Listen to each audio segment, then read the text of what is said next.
आध्यात्मिकता स्वीकारलेले, आध्यात्मिकतेतून मला किती आनंद झाला हे सांगणारे, तसे तुम्ही पण आध्यात्मिकता स्वीकारलं तर तुम्हाला किती फायदा होऊ शकतो असं सांगणारे व्यक्ती तुमच्या सुद्धा इंस्टाग्राम फीडवर येत असतील ना, आणि अशा व्यक्तींकडे बघून तुम्हाला पण असं वाटतं की काय फालतूगिरी लावली, स्वतःच्या भक्तीचा बाजार मांडून स्वतःचाच फायदा करून घेत आहेत. पण हा विचार करण्याआधी हा व्हिडिओ तुम्ही बघितल्यानंतर नक्कीच तुम्हाला याबद्दलचा दृष्टिकोन चेंज होईल.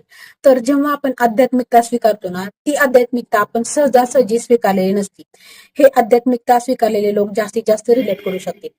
कारण आध्यात्मिकता स्वीकारणं हे सर्वात आधी तर कुणाचं स्वप्न नसतं. म्हणजे आपण बघितलंय का कधी असं म्हटलंय एखादा व्यक्ती की मला आता काहीच नाही पाहिजे या दुनियेत, मला ना आवडती व्यक्ती पाहिजे, प्रेम पाहिजे, ना गाडी पाहिजे, ना बंगला पाहिजे, असं म्हणणारं एखादा सुद्धा व्यक्ती नसेल की ज्याला या सगळ्या गोष्टी पाहिजे नाहीयेत आणि त्याला फक्त देवाची भक्ती करायची, आध्यात्मिकता करायची, असं म्हणणारा 100 एखादा असेल. मग असताना पण काही व्यक्तींनी आध्यात्मिकता का स्वीकारली असेल, तर ज्यावेळी अशा व्यक्तींना, ज्यावेळी त्यांच्या आयुष्यात त्यांनी पाहिलेली स्वप्न, भौतिक गोष्टींच्या बाबतीत पाहिलेली स्वप्न म्हणजे गाडी, बंगला, आवडती व्यक्ती असू दे, त्यांनी जीवापाड केलेलं प्रेम असू दे, जेव्हा या सगळ्या गोष्टींमध्ये अपयश येते ना, त्यावेळी त्यांनी आध्यात्मिकताचा मार्ग निवडतात.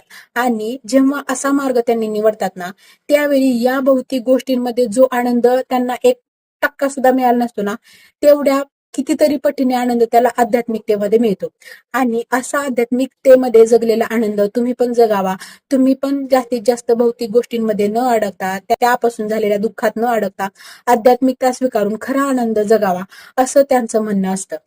आणि महत्वाची गोष्ट म्हणजे आपण आध्यात्मिकतेमध्ये आलेले अनुभव जोपर्यंत इतरांसोबत शेअर करत नाहीत, आपण जगलेला परमानंद इतरांसोबत वाटत नाहीत ना, तोपर्यंत आपल्याला मुक्ती मिळत नसते. आणि मानवी जीवनाचं हे अंतिम ध्येय आहे की त्याला या सगळ्यातून मुक्त व्हायचंय.